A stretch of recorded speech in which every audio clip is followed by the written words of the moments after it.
of asphalt and earth, 123 miles of fast, comfortable, safe driving. But it's also an enduring monument to men of great vision, to men like John R. Cure. Men, too, like Benjamin Grout, vice chairman of the Massachusetts Turnpike Authority, and Philip Kitfield.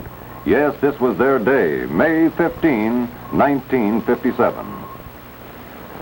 Mostly, however, that day, the official opening of the Massachusetts East-West Turnpike belonged to William F. Callahan. Callahan, more than any other man, built this great modern road.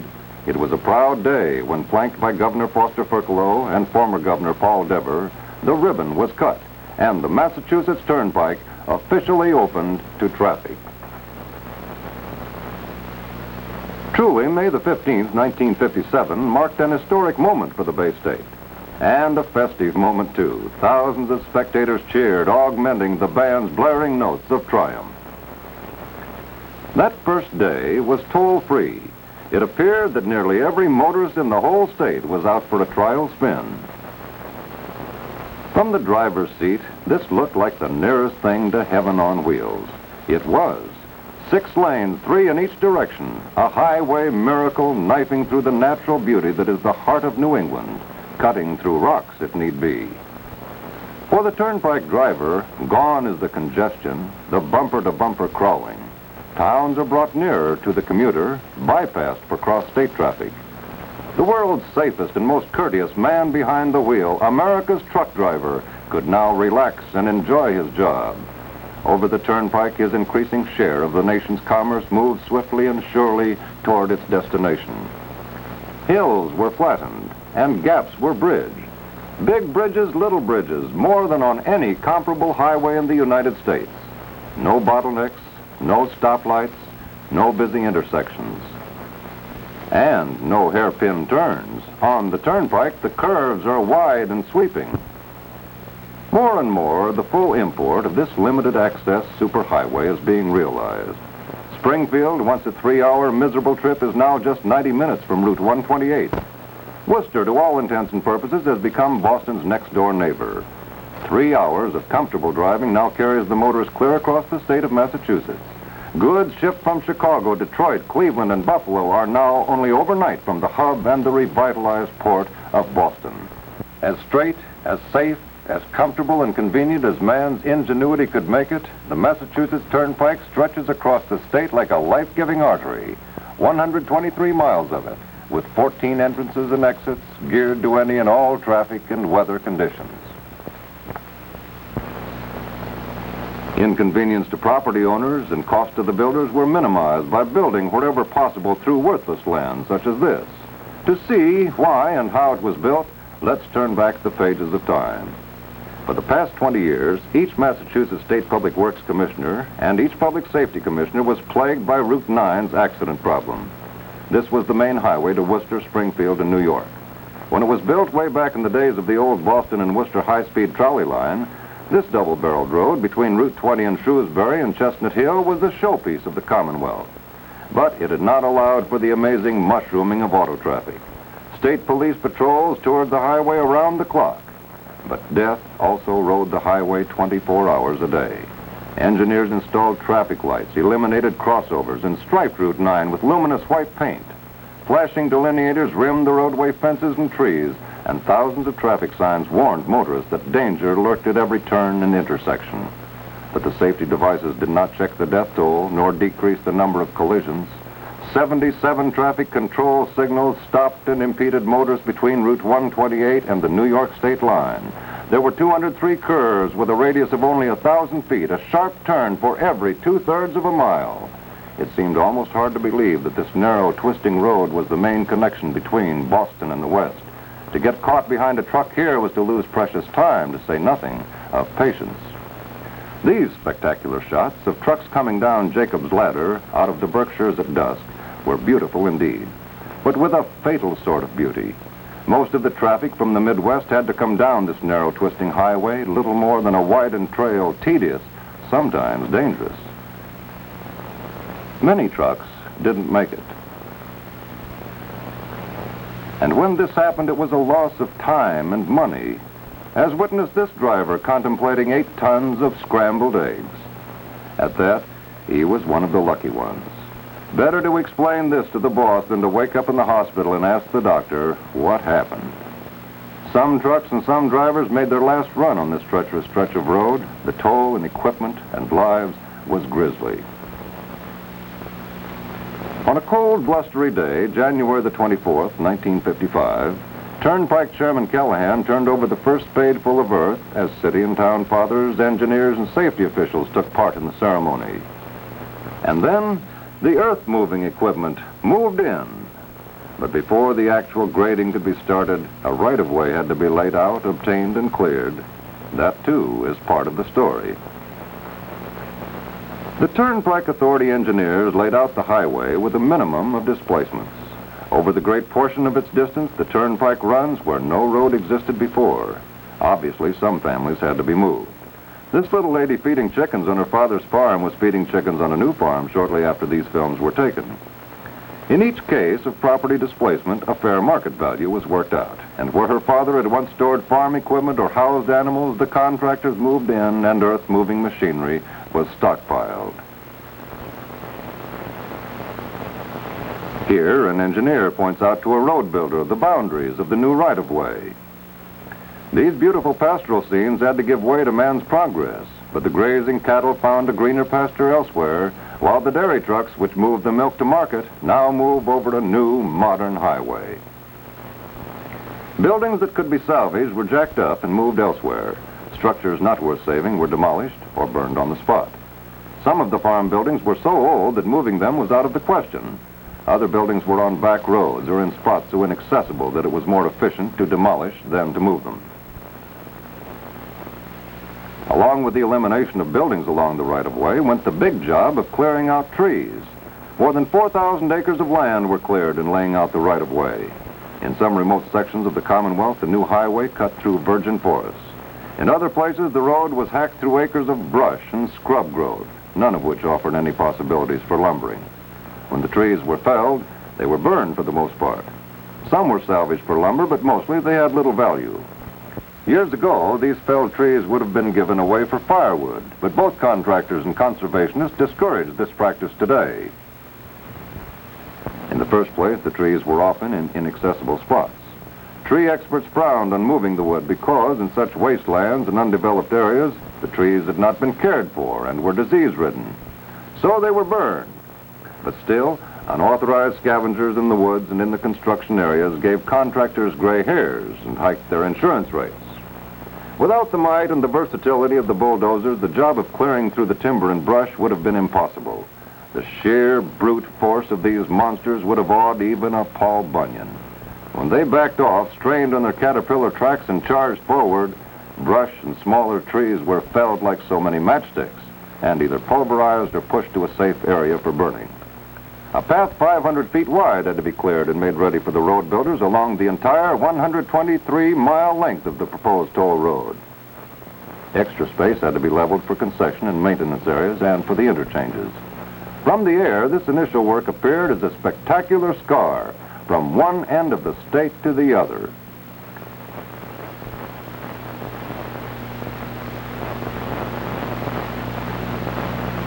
And then, skilled and daring men moved in.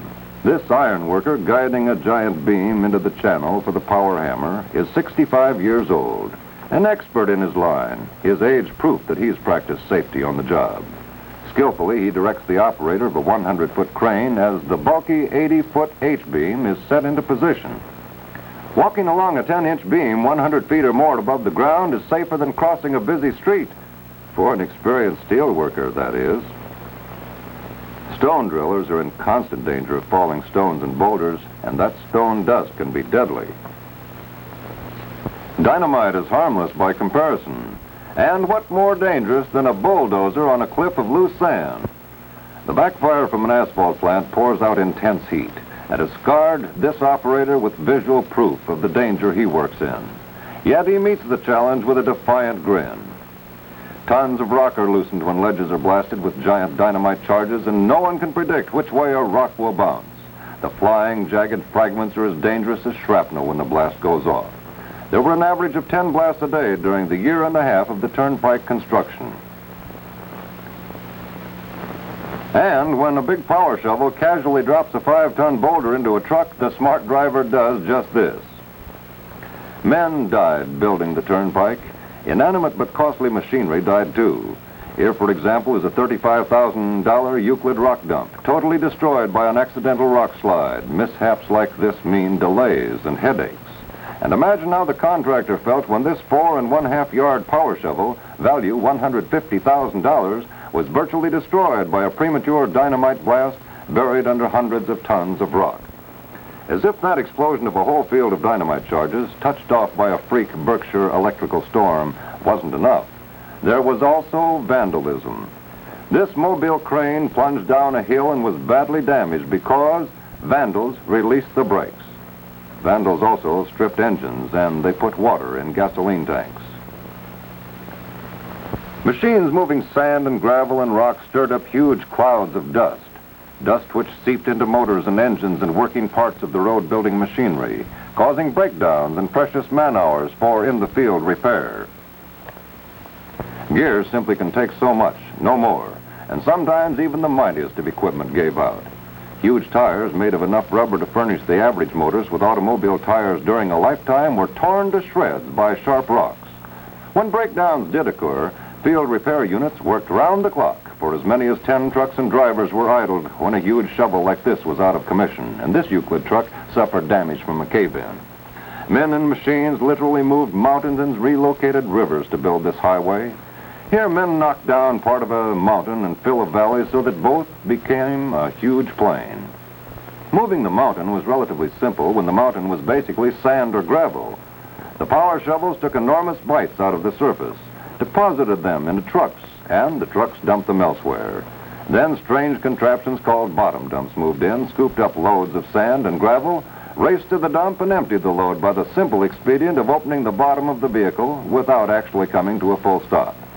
For hours on end, these machines never stopped.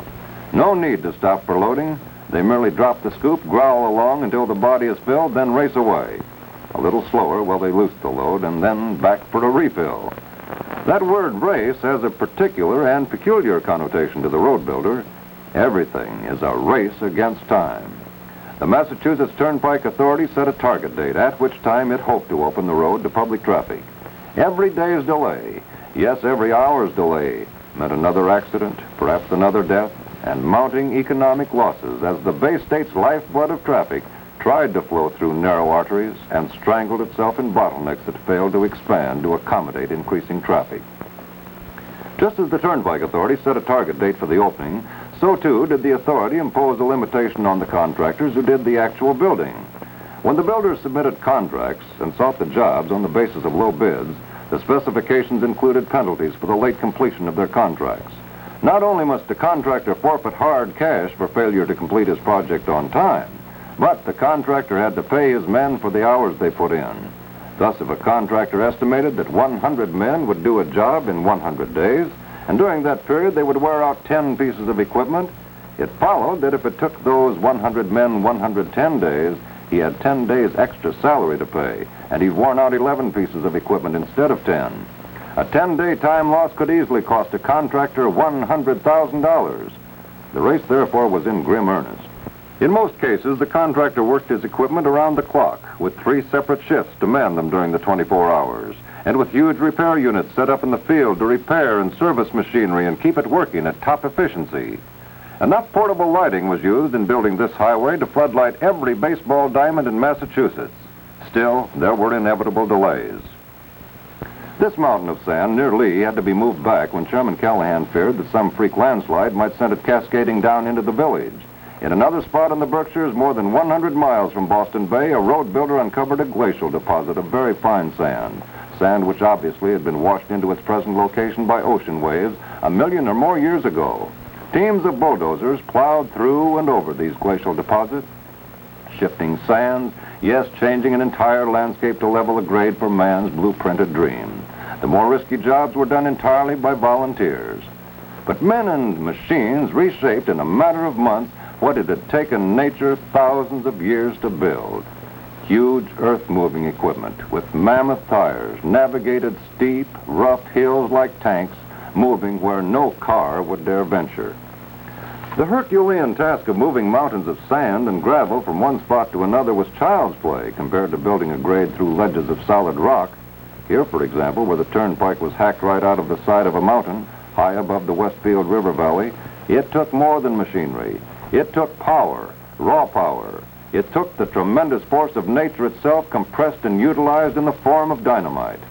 To blast and hack a 100-foot wide shelf on a mountainside required first of all gangs of wagon drillers. And there was assembled at this site the largest concentration of rock drills ever seen in Massachusetts. Skilled workers riddled the solid granite with holes, some as much as 30 feet deep, so that dynamite and fuses could be tamped in, then touched off with an electrical charge to blast a path through the rock ledge. It was hard work, yes, hard and dangerous. Now notice here that the power shovel in the background is working down behind the men. Where that shovel is now standing demonstrates how deep the holes had to be drilled. That, in other words, was the level of this day's blast. And these men are drilling close under the cliff. They have to get under there so that the explosion will make a clean-cut corner at the vertical cliff and the horizontal ledge. A dozen types of drills were needed, the old pneumatic man-killers right up to 6-inch portable giants. And no matter what kind of drill was used, it was a rough job. The stone dust is deadly, clogging the eyes, throat, and lungs of the workers, and permeating the gears and other moving parts of machinery. This was by far the dirtiest and one of the most dangerous jobs on the whole project, with the swirling dust sometimes so dense it was impossible to see the workmen. Brawny, hard-working men, these drillers, and when one rock ledge was prepared for the dynamite, they moved on to the next. Huge portable compressors dragged to location by bulldozers supplied the power, compressed air, to operate the many drills. Shown here is the largest type drill used on the entire job. A drill so mighty, it can bore a hole through the most solid rock, 6 inches in diameter and 20 feet deep in a single hour. Such a hole will take dynamite sticks 6 inches in diameter and 3 feet long. The din set up by this monster is terrific, precluding anything like conversation until the job is done. But when you're in a hurry to remove a hill, talk can wait, and noisy, efficient equipment like this is a must. Now, when the field has been drilled, the powder men move in, and dynamite takes over where the steel drills have left off. 1 ton of this powerful stuff is the average amount used. The rule of thumb by explosive experts is to use 1 pound of powder for every cubic yard of ledge to be blasted. The powder men take a stick of dynamite out of the box, slice it with a jackknife so that the loose powder will spill out and fill every crevice. The sliced sticks are then dropped into the hole, and one of them wired with a fuse and a dynamite cap. As many as 10 to 15 sticks of dynamite go into every hole, with sometimes as many as 100 to 200 holes drilled in a single blasting area. To ensure an effective explosion of the loose powder, the charge is packed down firmly with long poles. This operation is called tamping. These wooden poles are especially made for this job, with socket fittings on the end so that they may be fastened together with a simple twist when longer lengths are needed. This, too, would appear to be a dangerous job, but the powder men know their business, and there's seldom, if ever, a premature explosion. There was one freak blast during the construction of the Massachusetts Turnpike. A few days after these pictures were made, an entire work crew, 40 of them, barely escaped with their lives when a bolt of lightning accidentally set off an entire charge prematurely. Although the men ducked for cover, one worker was slightly injured, some machinery wrecked. But dynamite accidents are really rare. Only the experts handle the charges, and they're so well trained and so well indoctrinated with respect for the product they handle that the powder work is actually one of the safest categories of road building.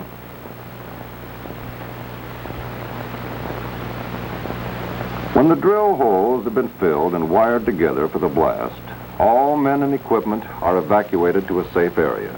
This is the last picture made of this huge $150,000 power shovel before it was almost totally destroyed by the freak blast mentioned a moment ago.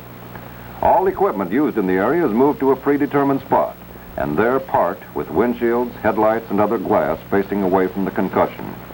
Sometimes rock fragments are hurled incredible distances. Now the master wire is connected to the charge-filled holes, and spotters mount observation points on the hilltops. And when the all-clear is given, the whistle shrieks a long, steady warning blast, and the foreman drives home the plunger. The tortured earth groans and roars, and the very floor of the ledge rises, filling the earth and the air with flying debris and choking dust. But the blast has accomplished its purpose. And when the dust clears, the big power shovels, the bulldozers, and the dump trucks move in. What was solid rock is now fragmentized and loosened down to workable size. Here's an example of good fragmentation, when the floor to which the holes were drilled was reasonably level and the blast successful. The pieces of rock are small, valuable for fill, and the removal will be a speedy job. When these big shovels rent for as much as $500 a day, and when each shovel services 10 to 15 dumps, it's music to the contractor's ear when the Big Dipper drops load after load with a steady rhythm. By contrast, this is an example of poor fragmentation.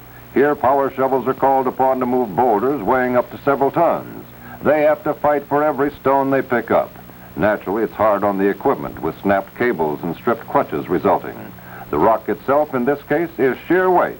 Loading these big boulders into a truck is an art in itself and calls for experience and skill on the part of the shovel operator. Some of the boulders weigh 15 tons, while the truck weighs 18 tons. If the big boulder is deposited even a few inches off center, it can tip the whole truck over. And if the shovel released its mammoth load too soon, the force of the impact could crack the frame of the truck and put it out of commission. Now, watch the front wheels of this 25-ton dump truck. They come right off the ground as the boulder drops into place just a little off center. Another 6 inches back and the big dump would have been flipped upside down. It's off to the waste area with that useless hunk of granite to dump what couldn't be used in the building of a highway. And this is one of the largest of the many waste areas which line the construction job. Any rock more than 2 feet in diameter just can't be compacted well for fill. It's like putting a pebble under a linoleum. So anything bigger than that wound up here. This operator carefully backs his truck to the top of the waste ravine. It's 200.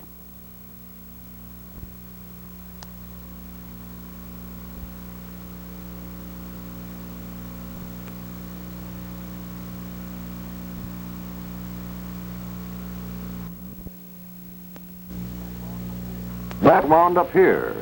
This operator carefully backs his truck to the top of the waste ravine. It's 200 feet down that steep slope, and this is no job for the timid. The driver gets positioned, sets the dump body on automatic lift, then jumps for his life. This driver, his truck mired by the weight of the load, looks for a helping hand. Another job for the real workhorse of road construction, the bulldozer. A chain or cable hitched to the truck, and the mighty dozer hauls it back to the work table, ready for another bout with those giant rocks. When a truck actually tumbled to the bottom of the ravine, the intrepid bulldozer operator blazed a trail right down the steep slope, dragging the truck back up with cables. In at least 3 areas on the Massachusetts Turnpike, these rock ledges were so formidable, so deep, or so wide, it took 6 cuts, 6 drilling, blasting, and scooping operations to bring the mountain down to grade. And when the cut was finally completed, here's how it looked. 150 feet below where that truck is driving is where the paved turnpike now runs. This is how the superhighway was built through the mountainous sections of the state, leaving as an end result a finished road which is virtually level. No grade steeper than 3.5%. Material taken from cuts was dumped into the valleys, creating a bridge of rock and fill from one hill to another. There are other exasperating materials along the right-of-way, in addition to rock and gravel, and one thing the construction crews always have to battle is mud. Bogs, quicksands, and bottomless quagmires have provided some of our greatest archaeological finds. Just as this power shovel has become stuck in the mud, so too did prehistoric mammals, dinosaurs, and life long since extinct. And there was no friendly bulldozer around in prehistoric days to haul the monsters out. So the mammals died there. And as the pressures of shifting sands and the pounding of the centuries turned the bogs into solid rocks, the mammals were entombed to await the coming of modern machinery to dig out the bones. Incidentally, the shovel was hauled free, but shortly after our cameraman departed, it slipped right back into the bog and had to be freed again. And it isn't always just the heavy equipment that gets mired. The construction workers' own cars frequently found the footing too soft, but a sturdy Jeep, or the friendly hands of fellow workers, that is, if you got stuck before quitting time, usually served instead of a bulldozer to haul the automobile to solid footing. Sometimes the bog is merely the surface of a shallow basin, and when there was solid footing underneath, the giant Euclids churned right on through while power shovels scooped up the goo and transferred it to a disposal area. Mud and muck represent just another of a contractor's problems. When they were encountered, the mighty Euclid went to work picking up load after load, scraping the area down to a solid base.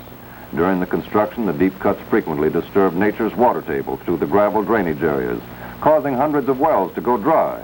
In one town alone, the authority drilled 1,400 new wells for the town residents, while still another town was provided with a completely new water system at a cost of $100,000.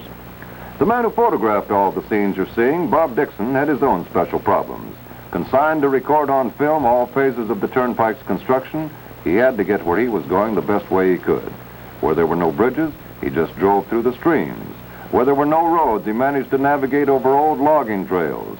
Occasionally, Dixon had to wait until either a dozer or a jeep came along to haul him out of a treacherous spot. He tortured this station wagon into submission while making this film, and it's certainly to be hoped the vehicle never showed up on a used car lot to be sold as a one-owner car formerly driven by a Sunday school teacher. There are a total of 190 bridges on the Massachusetts Turnpike, and wherever a bridge was built, pilings had to be driven into the riverbanks to provide firm support for the bridge abutments. These bridges will never settle because Commissioner Callahan had engineers present at every foundation job to be sure that enough pilings were driven to make them safe. Some of the 190 bridges were, of course, minor structures, just to carry traffic across small streams. Others, tremendous stretches of girded steel to carry the turnpike across rivers, railroads, valleys, or other highways. But like all the other obstacles which were encountered by the Turnpike Authority, where bridges were needed, they were built. In this particular area, the engineers estimated that solid bottom was down 80 feet. So long H-beams were driven deep by the power hammers. Scores, sometimes hundreds of pilings were sunk under each bridge, depending on its size. Time after time after time, the one-ton hammer came smashing down on the top of the piling. Deeper and deeper it would sink to provide the solid base which was needed. When the beam no longer can be driven 1 foot by a total of 160 of these crushing blows, the engineers say it has reached what they call the point of refusal. Then and only then the beam is cut off at the surface level and the abutment itself is built on top of the pilings. Actually, the highest bridge abutments for the Westfield River were fairly simple. Since the mountains on both sides of the river were of solid rock, bulldozers had only to strip off the trees and overburden. For there, ready-made by nature, was a firm rock base on which to build the steel-reinforced concrete abutments. This bridge contains the longest span along the entire turnpike, a spidery steel frame which stretches from Mount Tecoya on the Westfield side across to Mount Russell. With 6 full lanes, 3 each way, this engineering masterpiece spans not only the Westfield River, but also the main line of the Boston and Albany Railroad and Route 20. In fact, that truck is bound for Albany along Route 20, and it's here that the turnpike passes high above the old road, replacing it as the chief connecting link from Boston to the west. The workers had an excellent safety record on this dangerous job. Despite the fact it was a high steel erection, and despite the elements of wind and ice, this $3 million bridge was completed without a single fatality. Some of this remarkable safety record might be attributed to the fact that many Mohawk Indians were employed as steel workers, for they've achieved a reputation for an uncanny sense of balance.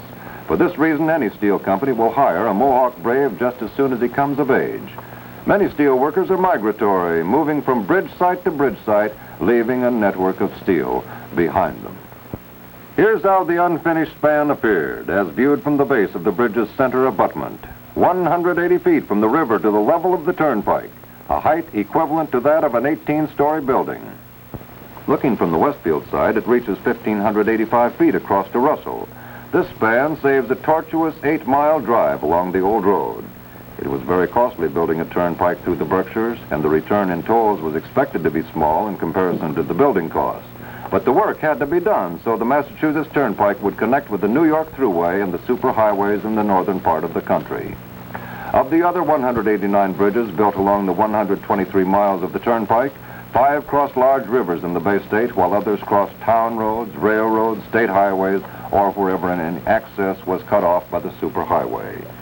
About the same size as the Westfield Bridge was the structure spanning the Connecticut River at West Springfield. All of the bridges were built with an eye to future expansion and planning of cities and towns along the Turnpike, and to tie in with any plans which might be undertaken by the federal flood control program. A steel strike threatened to delay the bridge building and highway completion, But Chairman Callahan knew that negotiations were scheduled for the steel industry, and long before the walkout actually got underway, he had contracted for the steel which would be needed. And as the situation in the nation's giant steel mills became more and more uneasy, Callahan wheedled, cajoled, and even threatened where necessary, managing to get most of his steel delivered, at least to the railheads, before the actual work stoppage occurred. As a result, there was a minimum of delay from this quarter.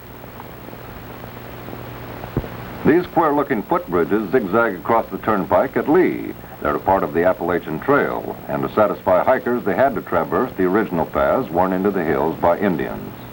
When the great glaciers moved across New England thousands of years ago, they moved from north to south and receded over the same trails. Thus, New England's drainage moves from north to south, and the construction of the Turnpike across Massachusetts would act as a huge dam, were it not for the bridges and culverts that carry the waters under the roadway and toward the ocean. Some of these culverts are perfectly capable of accommodating an automobile or even a small truck. Normally, there's only an inch or two of water to dampen the bottoms, and in dry seasons there may not be any moisture. But in the spring in New England, melting snows transform placid brooks into raging rivers. In the Berkshires, sudden summer thunderstorms send tons of water crashing along dry gullies. Roaring walls of water would tear the roadbed to pieces were it not for these culverts. Our cameraman has caught the beauty of these passageways beneath the Turnpike, but they weren't created for beauty. They are safety valves strategically placed to perform a most vital purpose, varying in size from a mere 12 inches to 40 feet in diameter. The grade has been completed, bridges built, culverts constructed, but you still have only a gash on the face of the map. Before this raw blotch on the map can become an efficient traffic conveyor, you must have a smooth surface. A surface which will be impervious to weather and on which rubber tires can revolve at high speed to propel the motor vehicles from here to there and back again. The Massachusetts Turnpike has a smooth, long-wearing surface of bituminous concrete that will resist the New England frosts and hold its shape under the broiling heat of the summer sun. Laying that surface takes skill and experience, and the ingredient which is the keynote of the Turnpike, speed. In this instance, the hot topping evolved into a two-way race, a race against the clock and a race against the calendar. In the first place, to be smoothly and efficiently molded to the grade, that hot top must be really hot when it's ironed out by the giant road rollers. The contractor must know exactly how far his trucks can carry the mix and still maintain its temperature. He doubles the maximum distance allowed by the time element, and he sets up his plant squarely in the middle of that distance. Thus, truck drivers can speed the perishable load to either end of the allotted distance and within the allotted space of time. Road working equipment contains two-way radio phones, and the foreman can keep the plant operator informed of exactly when and where to send the next truck. They averaged about 3 miles a day of this hot topping. No pharmacist's prescription is ever concocted more carefully than this hot mix. Exact amounts of various types of sands, gravels, minerals, and chemicals are fed into the revolving drums and melted under tremendous heat until they become a molten mass. The finished surface must have the wearing qualities of steel, but maintain the resiliency of rubber. When a heavy truck rolls over a stone or piece of wood or other obstacle on the highway, the wheel will batter the roadway with a striking force of 20 tons or more. A highway surface must be constructed to take this beating. The second barrel of this double-barreled race is the race against the calendar. Each degree that the mercury drops reduces the distance that the trucks can transport the hot mix and still have it workable. As soon as the mercury reaches 35 degrees, the laying of the hot top must cease. A touch of frost in the mixture and it becomes crumbly, inefficient, wasteful. Winter comes early in the Berkshires and spring can be late.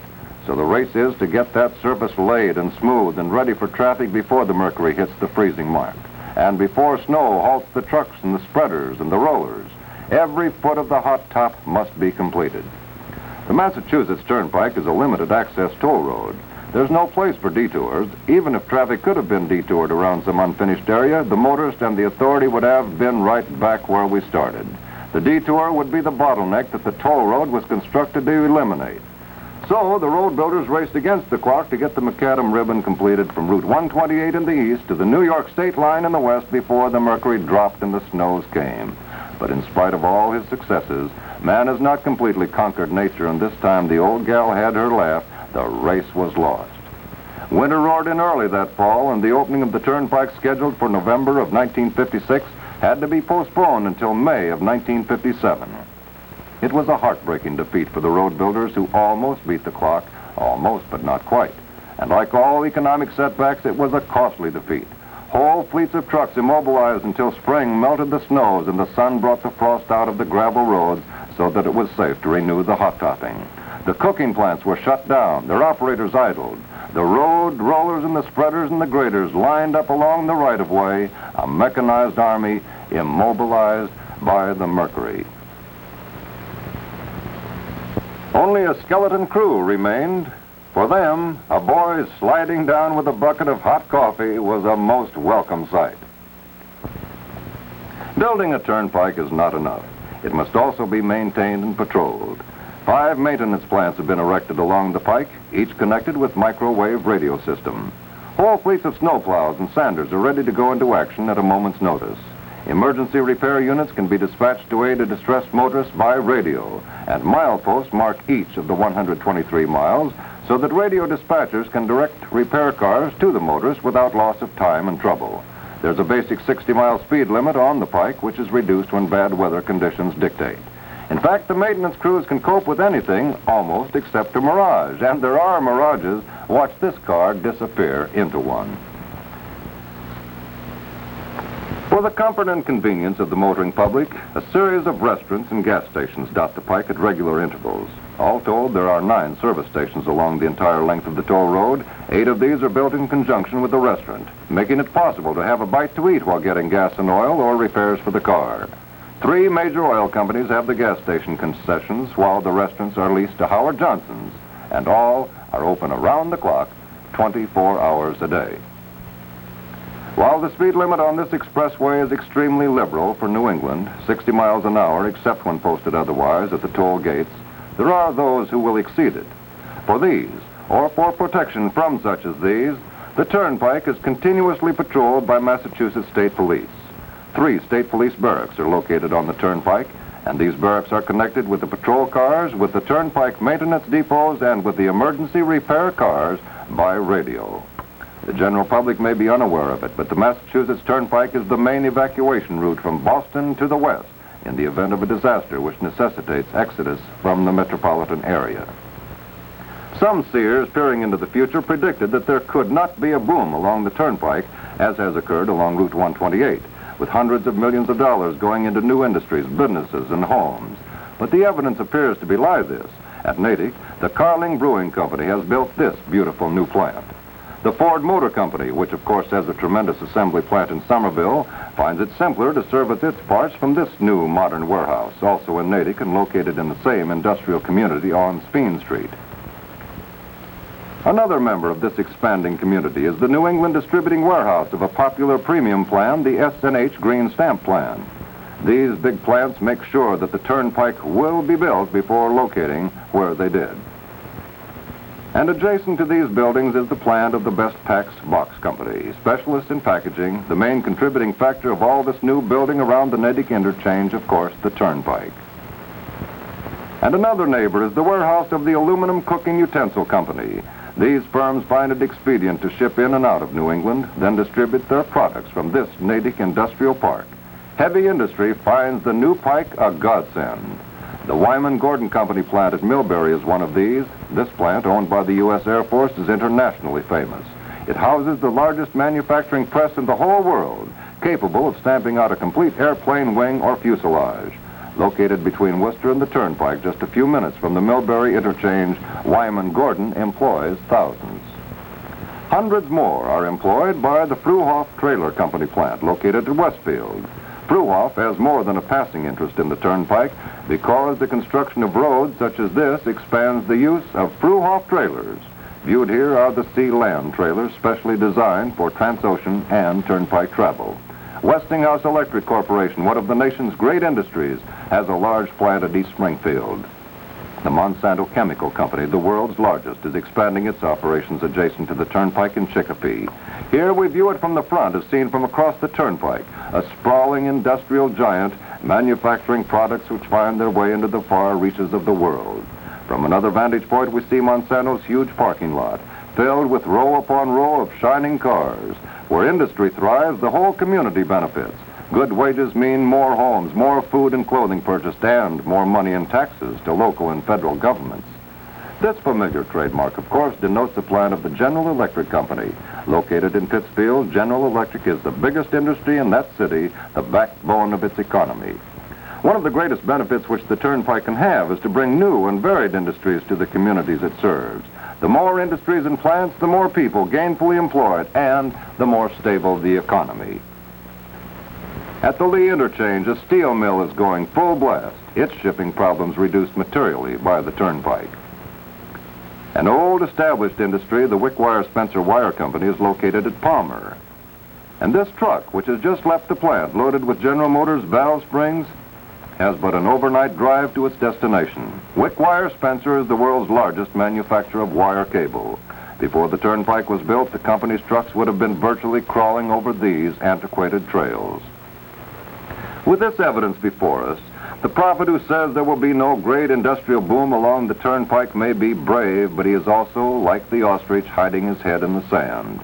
Men of vision and industry are already matching their foresightedness with that of the men who built this highway of tomorrow.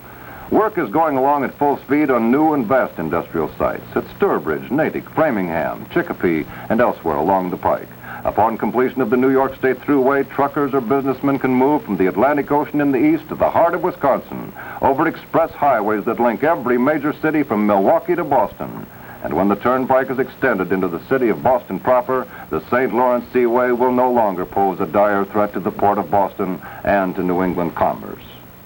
So there it is, the great new Massachusetts Turnpike, in every sense an artery, carrying the very lifeblood of commerce from the industrial heart of New England to the breadbasket of the nation, and bringing to our historic state an upsurge of products, tourists, dollars, and investment.